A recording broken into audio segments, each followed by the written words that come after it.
أعوذ بالله السميع العليم من الشيطان الرجيم بسم الله الرحمن الرحيم الحمد لله رب العالمين وبه نستعين وصلى الله على محمد وطهر الطاهرين وعلى الله عليهم أجمعين من الآن إلى قيام يوم الدين آمين رب العالمين. Encyclopédie chiite. Point de divergence entre les chiites et les mukhalifines sur l'imam al-Hujja, l'imam Mahdi alayhi salam. Deuxième partie. Donc je continue aux réponses des mukhalifines, des équivoques. Et donc en fait, c'est surtout la réponse aux équivoques. C'est pas vraiment les points de divergence, mais on va voir par la suite si ça va être cela. La question des mukhalifines, c'est les chiites relatent que la mère de l'imam Mahdi, alayhi salam, était une esclave. N'est-il pas honteux d'être né d'une esclave? Donc qu'est-ce que répond l'auteur de l'encyclopédie? Ma réponse serait sous forme de question suivante. Hajar, l'épouse du prophète Ibrahim, alayhi salam, n'était-elle pas une esclave? N'a-t-elle pas mis au monde Ismaël?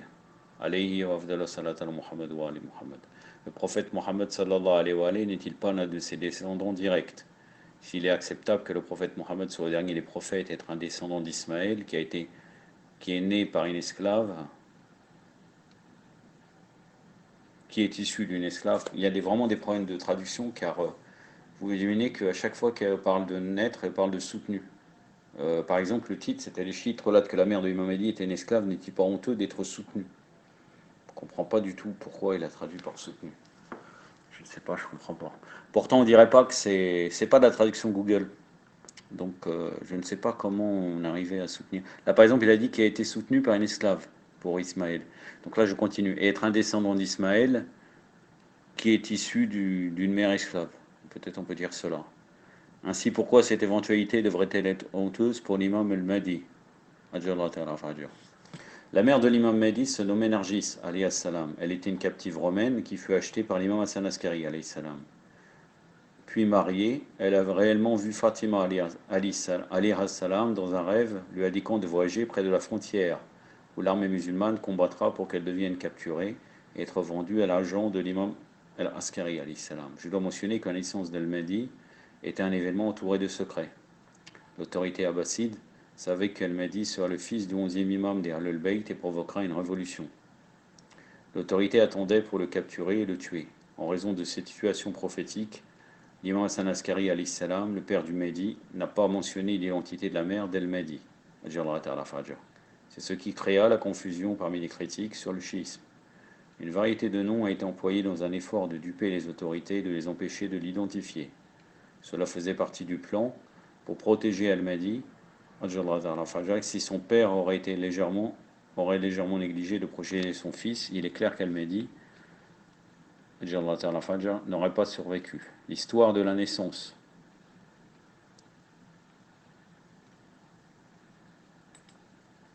Qu'est-ce qui se passe?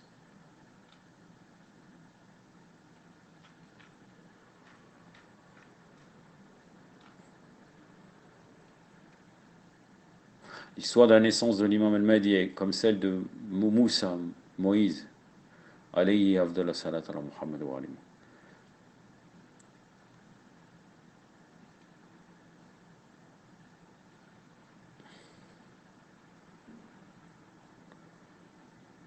Toutes les femmes dans la maison de l'imam al-Askari étaient régulièrement inspectées par les spécialistes féminins de l'autorité abbasside afin de découvrir lesquelles furent enceintes. En fait, le mot al-Askari est devenu le titre du père de l'imam al-Mahdi parce qu'il fut forcé de vivre à l'intérieur d'une base militaire. Sa maison était sans cesse sous surveillance des autorités. Semblable à la mère de Moïse, alayhi salam, la mère d'al-Mahdi, n'avait aucun signe de grossesse, mais il ne fait aucun doute que cela était la volonté d'Allah. En donnant ces conditions défavorables et difficiles, la naissance de l'imam était maintenue dans le plus grand secret. Par le principe de la taqiyya, très peu de disciples étroits ont exceptionnellement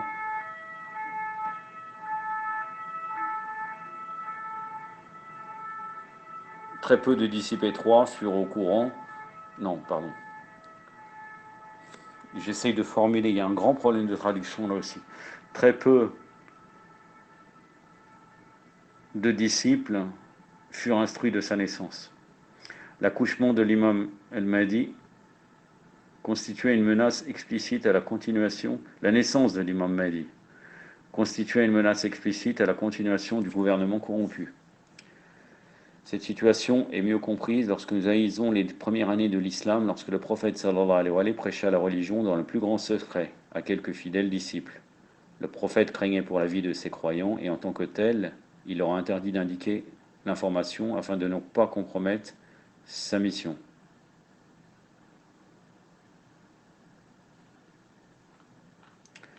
Qui était le père de l'imam al-Mahdi? Les chiites, avec quelques savants bakri, croient que son père était l'imam al-Askari, Hassan al-Askari, né en 260. Non. Bon, on va arrêter. On va pas citer la date, je n'ai pas compris. Il a marqué 260, 874, je ne sais pas de quoi il parle. Donc, les chiites croient avec quelques savants bakri, les chiites avec quelques savants bakri croient que son père était l'imam Hassan al-Askari, alayhi salam. J'ai inclus le nom de 31 savants bakri qui confirment ce fait. La majorité accablante des traditions prophétiques sur l'identité de l'imam al-Mahdi, certains dont j'ai mentionné dans la partie précédente, est que son nom est identique au nom du prophète Mohammed sallallahu alayhi wa sallam. De quelque manière, il existe un simple rapport Mukhalef qui détient une expression additionnelle au sujet du nom de son père, également semblable à celui du père du prophète, Abdullah. Cette expression supplémentaire n'existe pas dans les autres rapports transmis par les chiites et traditionalistes bakri. D'ailleurs, l'expression additionnelle dans certaines traditions chiites sous forme de son surnom identique au surnom du prophète Abul Qasim, qui est correct. En fait, les sunnites ont relaté cela. Le messager d'Allah dit à Ali, alayhi salam, une question.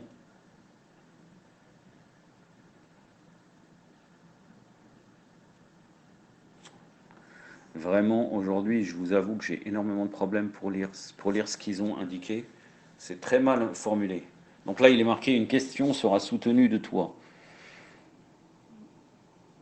Je l'ai doué de mon nom et de mon surnom. Je comprends pas.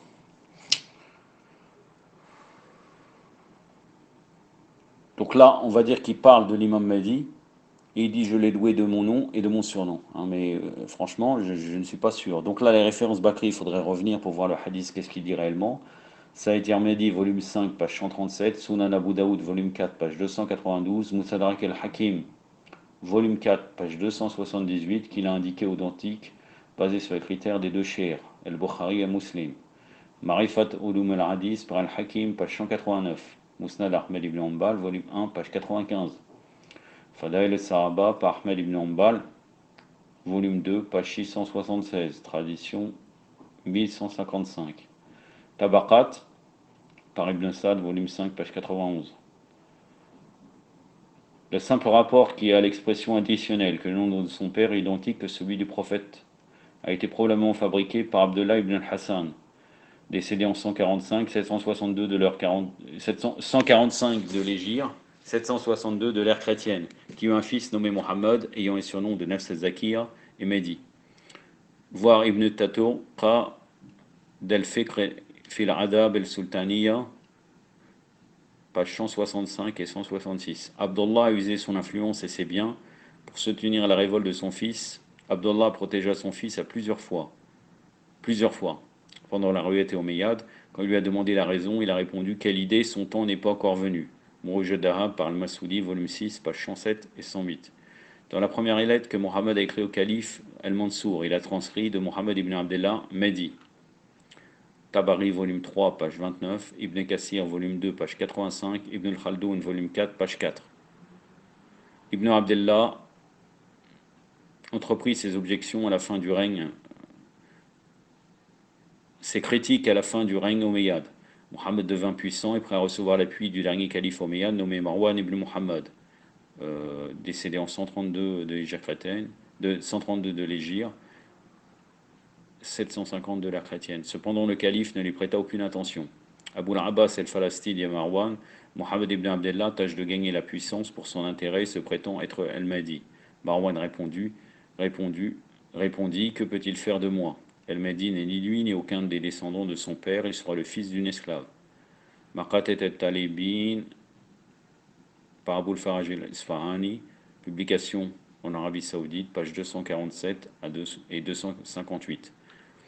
Marwan dévoila qu'Al-Mahdi alayhi salam n'est pas l'un des descendants de son père. Il savait qu'Al-Mahdi serait le descendant de l'imam Hossein alayhi salam, le fils d'une femme esclave, Walad. Même Marwan saisissait la fausseté de ces traditions, en raison desquelles il ne prêta aucune attention. Abdallah ibn al-Hassan, décédé en 145 de l'Hégire, 762 de l'ère chrétienne. Ceci prouve que les vraies versions des traditions du prophète étaient très populaires à cette époque. Il est également possible que la fabrication de cette expression supplémentaire ait été introduite par le calife abbasside Abdullah el-Mansour, qui nomma son fils Mahdi. Ibn Muslim al-Qutayba a indiqué: Mansour m'a appelé, m'a avoué, Mohammed ibn Abdullah s'est rebellé, se nomme el-Mahdi. Par Allah, il ne l'est pas. Je vais te dire quelque chose qu'avant je n'ai dit à personne et ne dira personne après toi. Par Allah, mon fils n'est pas el-Mahdi, mais j'ai fait ainsi pour lui donner un bon avenir. Maqatet al-Talibiyin par Abul Faraj al-Isfahani, publication en Arabie Saoudite, page 246-247. En outre, le calife al-Mansour fabriqua la tradition suivante. Ibn Abbas prétendument indiqué: ces quatre sont de nous les Ahlul Bayt, As-Safa, al-Mundir, al-Mansour et al-Mahdi, enregistré par al-Hakim. Il est clair qu'en fabriquant les rapports ci-dessus, al-Mansour est assorti la chaîne de calife abbasside et a inclus son nom et le nom de son fils al-Mahdi parmi les Ahlul Bayt. Ibn Abbas n'a jamais dit de tels propos. Lui-même ne faisait pas partie des Ahlul Bayt et encore moins de ces tyrans abbassides. Tout ceci démontre la fabrication du rapport qui inclut cette expression supplémentaire accordée sur Mohammed ibn Abdallah et où le calife abbasside al-Mahdi. Ce sujet n'est ni le lieu ni le moment pour examiner le hadith par la critique, mais pour préciser simplement son aspect historique. Comme j'ai mentionné, quelques savants Bakri ont rejeté ce simple rapport. Ce qui suit est le nom de quelques savants Bakri, mentionnant que l'imam al-Mahdi est déjà né. Il est le seul fils de l'imam Hassan al-Askari, vivant dans l'occultation, et réapparaîtra pour établir le gouvernement de la justice. Voici les noms de 30 savants Mukhalif ayant reconnu la naissance et l'occultation du Mahdi. Kamal ad-Din ibn Talaha, dans son livre Matalib al-Suhal fi Manaqib Ali Rasoul. Soleiman ibn Ibrahim al-Qanduzi al-Hanafi, connu sous le nom de Khawaja al-Kalan, dans son livre Yanabi al-Muwadda, qui a également cité d'importantes sources Bakri que l'amour pour Al-Bayt est le seul chemin d'accès et le droit islamique de la vie. Abu Abdullah Muhammad ibn Yusuf Kanji al-Shafiri, décédé en 655 de l'Hégire, 658 après l'Hégire. Auteur d'Al-Bayan, Fil Akhbar, Sa'ib al-Zaman et Kifayat al-Talib. Nourdin Shir Muhammad ibn Ali al-Sabaq al-Maliki de la Mecque dans son livre Al-Fusul al-Mu'imma.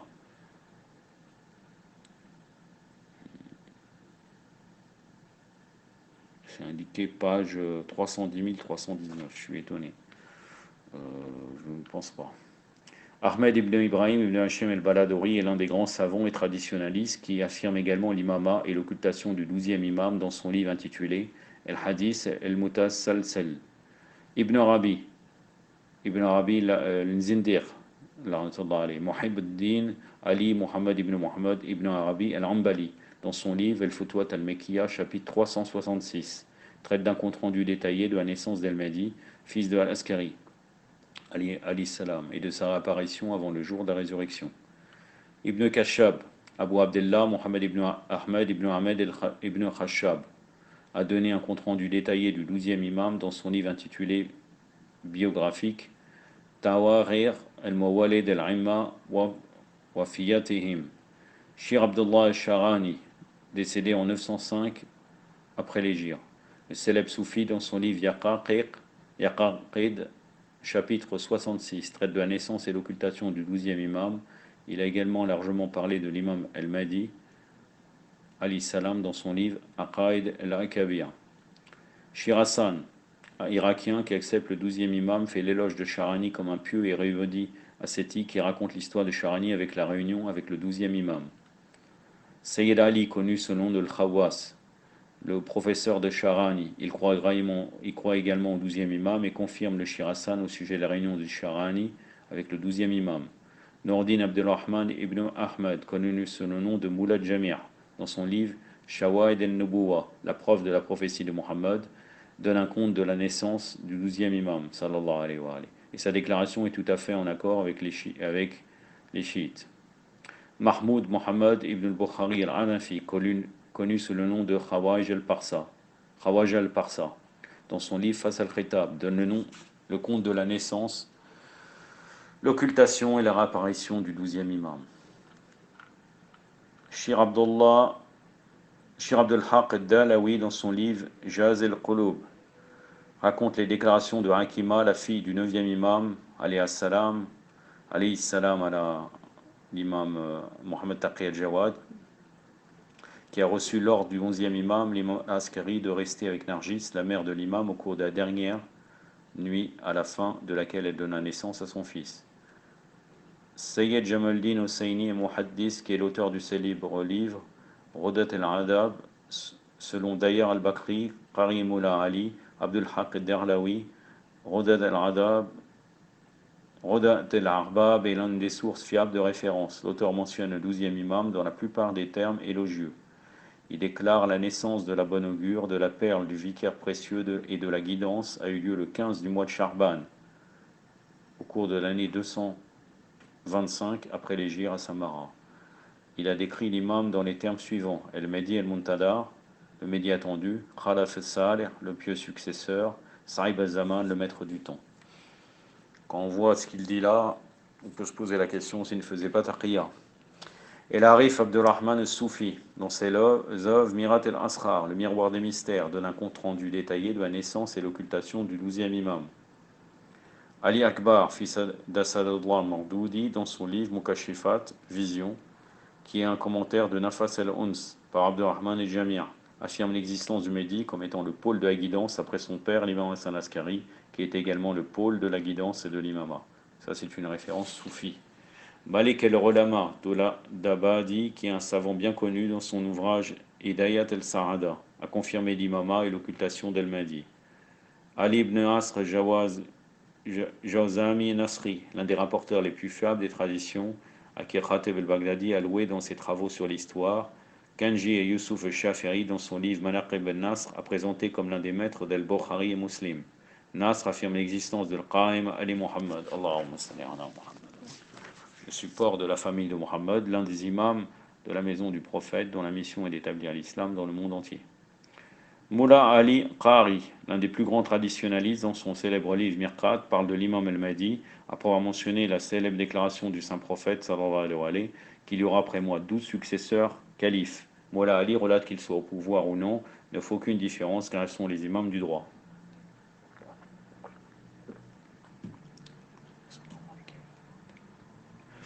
Qazi Septi el-Jawad a été un chrétien et plus tard s'est converti à l'islam. Il a écrit Barahim al-Septiya, preuve transmise par Septi, qui est une réfutation des écrivains chrétiens. Il raconte la prophétie d'Ashaya, Josua, concernant la venue d'un homme choisi de la branche de la lignée choisie d'Adam, qui sera le siège de l'esprit. En d'autres termes, il sera rempli de l'esprit de sagesse, de compassion, de justice et de la connaissance, et il craint Allah. Allah lui donnera une bonne raison et la gloire. Son jugement sera basé sur l'audition externe des éléments de preuve. Il aura une visite guidée de toute vision et de juger les gens en fonction de ce qu'ils ont vraiment dans leur cœur. Il déclare en outre que sa méthode de jugement est propre à lui et n'a pas été adoptée par un prophète ou un vicaire d'Allah. Les musulmans sont unanimes que le Mehdi de cette désignation doit être un descendant de Fatima, la fille du prophète sallallahu alayhi wa alayhi. En particulier, le point de vue des chiites semble être une réelle interprétation de sa véritable mission. Sibte Jawzi el-Hanafi, Shamsuddin Abu al-Mudaffar Yusuf, l'auteur de Tadkirat el-Khawas, page 325 à 328, donne le nom de 22 personnes soupçonnées par les musulmans ayant différents âges, de 300 à 3000 ans. Il a également écrit sur le 12e imam. Il est Muhammad ibn al-Hassan, ibn Ali, ibn Muhammad, ibn Ali, ibn Musa al-Rida, alayhum salam ajma'in. Son nom est Abu Abdullah et Abu al-Qasim. Il est le dernier successeur du prophète, sallallahu alayhi wa alayhi. Il est le dernier imam de la famille du prophète. Abu Bakr ibn Ahmed al-Hassan al-Bayhaqi, le célèbre juriste Shafi'i, a confirmé la naissance du fils d'Al-Askari, qui est le Mehdi attendu. Shir Sadoddin, connu sous le nom de Amawi, qui a écrit un livre sur le dernier imam de la maison du prophète, sallallahu alayhi wa sallam. Il cite une tradition du saint prophète comme suit. Le prophète, que son âme repose en paix, a déclaré: l'appui parmi mes disciples sont comme le rang des prophètes parmi les enfants d'Israël, se référant également aux 12 Naqib, les enfants d'Israël. La sourate 5, le verset 12, c'est cité. Ces 12 Naqib, ces 12 successeurs aux 12 chefs de Bani Israël. Donc c'est la sourate Al-Maïda, la nourriture céleste, le verset 12.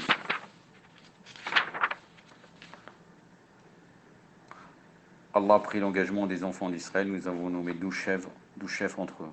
C'est le début du verset. A'udhu billahi samir al-alim minash shaitanir rajim. Wa laqad a'ada Allah misaq bani Israël wa basaha minhu 12 naqiba. Sadaqallahu al-aliyyul azim. Mais le dernier wali, qui est le dernier des successeurs du prophète, sallallahu alayhi wa sallam, est le 12e wali de la chaîne des waliyas, qui est Al-Mahdi, Sahib al-Zaman. Son appellation et son titre ne doivent pas être utilisés pour toute personne d'autre que lui.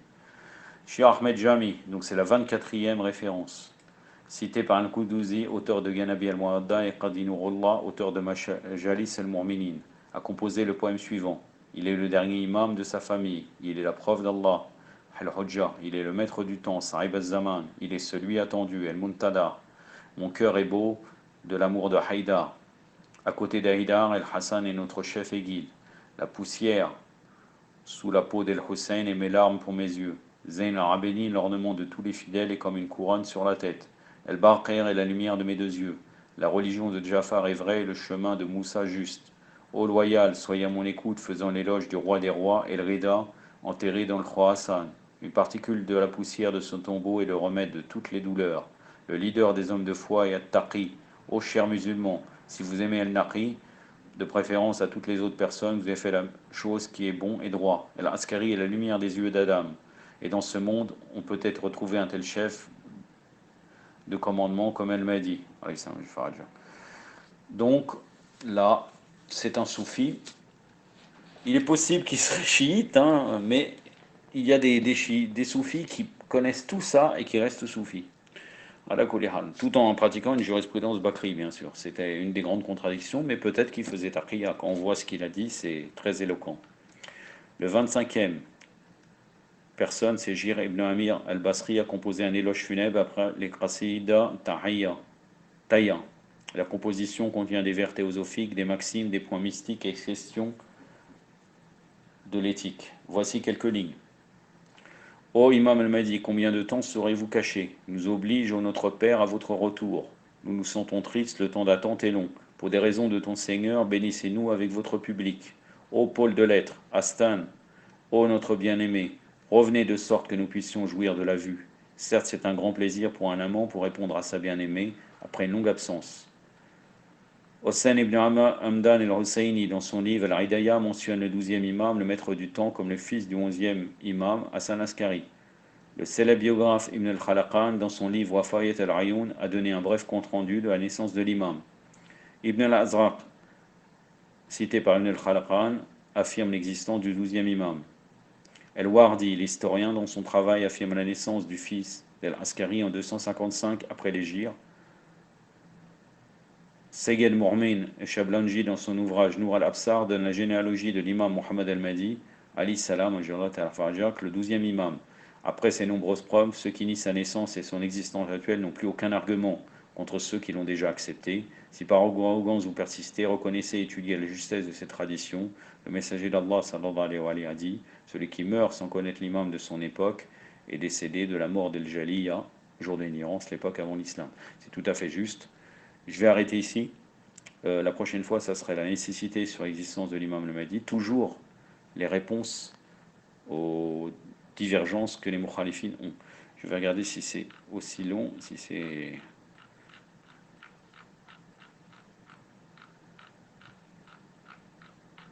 Bon, apparemment, ce n'est plus les choses qui...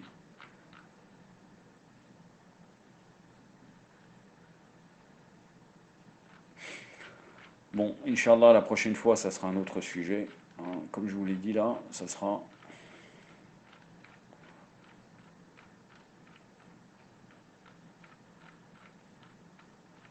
Allahumma salli ala Muhammad wa ali Muhammad. Nécessité sur l'existence de l'imam al-Mahdi. Donc c'est la fin des points de divergence entre les chiites et mukhalifines sur l'imam Mahdi. Ajallah ta'ala farajak. Yaktafi badal qadr wa sallallahu ala Muhammadin wa alihi wa tahirin wa salamu alaykum wa rahmatullah.